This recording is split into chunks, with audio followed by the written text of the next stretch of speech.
Hello साथीहरू सबैजनालाई नमस्ते नमस्कार। सबैजना निकै होला, सन्चै होला, आरामै होला है। आज एक कमेन्ट आएको छ, माथि हेर्नु सक्नुहुन्छ सबैजनाले। नेपाल त बिग्रियो बिग्रियो, भारत पनि बिग्रियो पाखिन्तीहरूले भनेर चाहिँ कमेन्ट गरेको छ है। त्यो हामी जस्ताको लागि त्यो नेपाल बिग्रिएको होइन, हजुरको जस्तो मान्छे भएको कारणले त्यही भएर नेपाल बिग्रिएको हो, भारत पनि बिग्रिया हो है। तिमीहरू जस्तै भएर अब आफ्नै नेपालको चेली बेटी, आफ्नै नेपालको आफन्तै मान्छेहरूलाई यस्ता यस्ता कमेन्टहरू गर्छौ तिमीहरूले, त्यही भएर नेपाल बिग्रिएको हो। हामीहरूले भिडियो बनाएर नेपाल बिग्रिएको होइन। हामीहरू त त्यत्तिकै रमाइलो हाँसो मजाकको कमेडी भिडियो चाहिँ पब्लिकलाई हँसाउनका लागि मात्र त्यत्तिकै भिडियो बनाउँछु।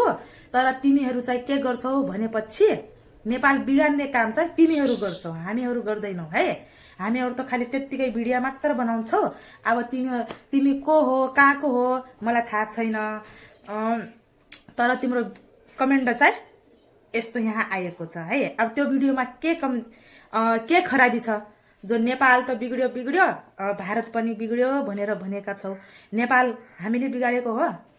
जो नेपालमा हुना नहुना कुरा गरेर नाना थरी गरेर नेपाल बिगाडेको छ त्योलाई जाएर भन। जो यहाँ भारतमा बसेर उल्टा सिधा काम गरिरहेका छन् त्योलाई जाएर भन। मेरो यहाँ आएर यस्तो कमेन्ट गर्नको के काम छ है? मैले त अर्काको भोइसमा बोलेको भिडियो मात्र बनाएको हो। यसमा केही गलत छ? मेरो भिडियो यो हो अनि कमेन्ट चाहिँ यो हो।